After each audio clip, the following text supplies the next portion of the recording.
Hello everyone, my name is Ayush Agrawal और आज हम डिस्कस करेंगे कंजर्वेशन ऑफ मोमेंटम के बारे में।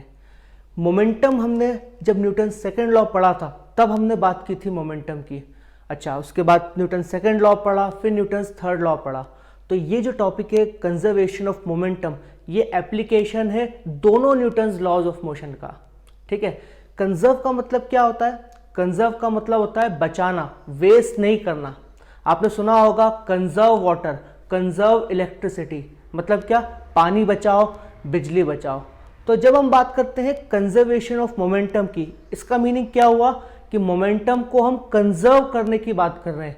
मतलब ना तो मोमेंटम बढ़ेगा और ना ही मोमेंटम कम होगा। कंजर्व का मतलब है कांस्टेंट रहना।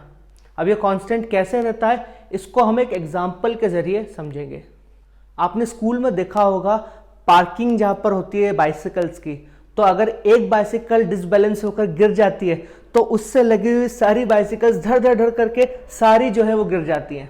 ठीक है, ये बड़ा कॉमन सा सीन है, अधिकतर लोगों ने देखा होगा, मैंने भी देखा है। इसकी मदद से हम जो है मोमेंटम कंजर्वेशन को समझेंगे। हम क्या करेंगे, किन्हीं भी दो कॉन्जिक्यूटिव, पहली और दूसरी बाइसिकल को एक सिस्टम मान लेते हैं। तो ये एक स्कीमेटिक डायग्राम है। मान लो ये वाली है हमारी पहली बाइसिकल और ये है हमारी दूसरी बाइसिकल। तो पहली वाली बाइसिकल जब डिसबैलेंस होकर दूसरे के ऊपर गिरेगी तब मान लो इसकी वेलोसिटी कुछ ना कुछ होगी, लेट्स से v1, और दूसरी वाली इस समय कहाँ होगी? रेस्ट में होगी, तो v2 जो है वो 0 होगा। अभी दूसरी वाली पे टक्कर हुई नहीं है, पहली वाली डिसबैलेंस होकर इसकी तरफ आ रही है, तो इसकी वेलोसिटी v1 मान लेते हैं और इसकी इनिशियल वेलोसिटी जो है वो 0 होगी। तो इनिशियल वेलोसिटीज इस तरह से होंगी। अब हम फाइनल वेलोसिटीज की बात कर लेते हैं। जब टक्कर हो जाएगी तो पहली वाली बाइसिकल रेस्ट पे आ जाएगी, तो अब पहली वाली की वेलोसिटी 0, और टक्कर होने के बाद अब ये मूव करेगी और ये तीसरी वाली को गिराने की कोशिश करेगी, तो अब ये मोशन में आ जाएगी। तो अब इसकी वेलोसिटी हम कुछ v2 मान लेते हैं इस डायरेक्शन में। तो हमने दो कॉन्जिक्यूटिव, पहली नंबर की साइकिल और दूसरी नंबर की साइकिल को एक सिस्टम मान लिया है। इनिशियल वेलोसिटीज और फाइनल वेलोसिटीज हमने लिख लिया। अच्छा, बाइसिकल्स का कुछ ना कुछ मास भी होगा, तो पहली वाली बाइसिकल का मास m1 मान लेते हैं और दूसरे वाली का m2 मान लेते हैं। ठीक है, तो अब हमको क्या करना है, इन दोनों पे फोर्सेस को एनालिसिस करना है। हमने ये बात पढ़ी है न्यूटन्स लॉज ऑफ मोशन की स्टडी में कि जब भी कोई बॉडी कांटेक्ट करती है, टकराती है एक दूसरे से, तो वो फोर्स लगाती है ना, नॉर्मल रिएक्शन हम कहते हैं उनको। चलिए, तो फोर्स क्या होगा? F12। F12 हम क्या बोल रहे हैं? F12 वो फोर्स है जो पहली वाली बाइसिकल दूसरे वाली बाइसिकल पे लगाएगी। और F21 किसको कह रहे हैं? F21 वो फोर्स है जो कि दूसरी वाली बाइसिकल पहली वाली पे लगाएगी। क्यों? क्योंकि according to Newton's third law हर एक्शन का एक इक्वल और ऑपोजिट रिएक्शन होता है। तो हमको कॉमन सेंस से तो एक बात समझ में आती है कि पहली वाली दूसरी पे फोर्स लगाएगी क्योंकि वो उसको टक्कर मार रही है, लेकिन according to Newton's third law दूसरी वाली भी पहली वाली पे उतना ही फोर्स लगाएगी ऑपोजिट डायरेक्शन में, और ये सब साइमल्टेनियसली होगा।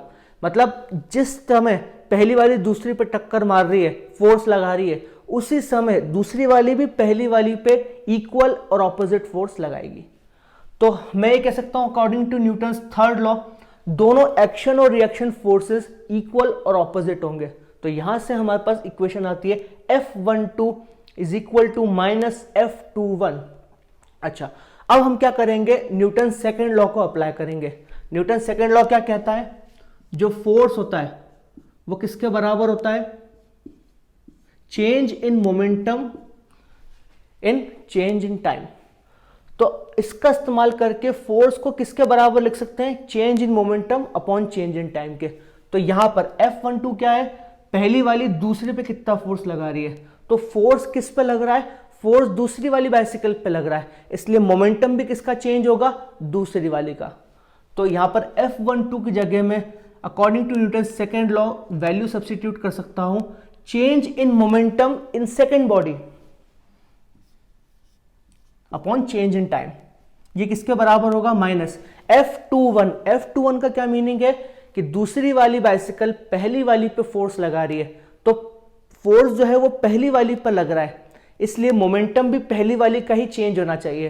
तो change in momentum of first bicycle upon change in time. अब यहाँ पर एक इंटरेस्टिंग बात है, क्या यहाँ पर जो चेंज इन टाइम है वो दोनों में अलग अलग होंगे? नहीं।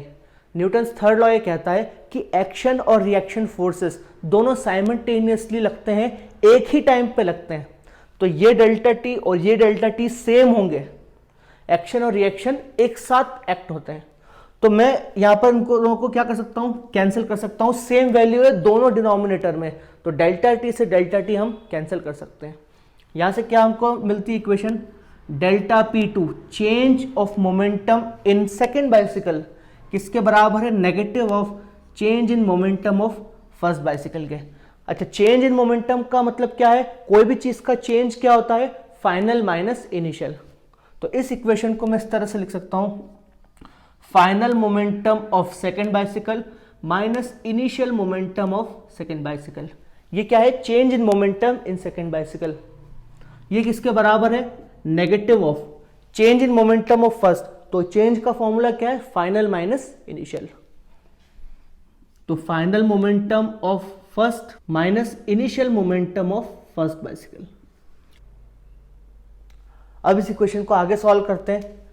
Pf2 माइनस Pi2 ये किसके बराबर हो जाएगा? Pi1 minus Pf1। नेगेटिव को हमने ब्रैकेट के अंदर सॉल्व कर लिया, तो हमारे पास ये इक्वेशन आती है। अब हम क्या करेंगे? ये जो नेगेटिव वाली टर्म है इसको इधर ट्रांसफर करेंगे और ये नेगेटिव टर्म उधर RHS में ट्रांसफर करेंगे। तो क्या हो जाएगा? ये Pf1 प्लस Pf2 ये बराबर होगा Pi1 प्लस Pi2 के। मतलब ये क्या है? Final momentum of first plus second bicycle, और ये क्या है? Initial momentum of one plus second. इसको हम बोल सकते हैं टोटल फाइनल मोमेंटम। तो ये किसके बराबर आ रहा है? टोटल इनिशियल मोमेंटम के। यहां से हमने एक बहुत इंपॉर्टेंट कॉन्सेप्ट जो है वो समझ लिया है कि अगर इन पे कोई एक्सटर्नल फोर्स नहीं लग रहा है, यहां पर ये खुद ही डिसबैलेंस होकर गिरी है, किसी ने एक्सटर्नली इन पे कोई फोर्स नहीं लगाया, तो ऐसा कोई सिस्टम जिसमें कोई एक्सटर्नल फोर्सेस नहीं लग रहे हैं, वहां पर मोमेंटम क्या है? कंजर्व्ड होगा। जितना इनिशियल मोमेंटम था सिस्टम का वो किसके बराबर होगा? फाइनल मोमेंटम के बराबर होगा। और इससे हम क्या कंक्लूड कर सकते हैं कि जो मोमेंटम है वो कंजर्व्ड है, या ये कर सकते हैं कि मोमेंटम जो है वो ट्रांसफर हो रहा है एक बाइसिकल से दूसरी बाइसिकल में। कैसे? जब पहली वाली बाइसिकल डिसबैलेंस होकर गिरी दूसरे पे, तब इसके पास वेलोसिटी थी, तो वेलोसिटी इनटू मास, मतलब इसके पास कुछ मोमेंटम था। उस समय सेकंड वाली का मोमेंटम जीरो था क्योंकि इसकी वेलोसिटी जीरो थी इनिशियल। तो इनिशियल सिनेरियो क्या था? इसके पास मोमेंटम था और इसके पास नहीं था। जैसे ही टक्कर हुई, अब ये रेस्ट पे आ गई, मतलब इसका मोमेंटम जीरो हो गया और इसमें वेलोसिटी की वजह से मोमेंटम आ गया। तो हम ये कह सकते हैं कि टक्कर होने से क्या हुआ? इसका मोमेंटम इसमें ट्रांसफर हो गया। मतलब हमारा जो सिस्टम था उसका मोमेंटम ना तो बढ़ा और ना ही कम हुआ, बस वो एक बाइसिकल से दूसरे बाइसिकल में क्या हो गया? ट्रांसफर हो गया। ऐसा सारी बाइसिकल्स में होगा। एक से लेकर अगर 100 बाइसिकल भी साथ में लगी हुई है और एक के बाद एक धड़ धड़ करके वो गिर रही है, तो क्या है? एक बाइसिकल का मोमेंटम दूसरे बाइसिकल में ट्रांसफर हो रहा है, ना बढ़ रहा है ना कम हो रहा है। तो इस तरह से हमने समझ लिया है कंजर्वेशन ऑफ मोमेंटम।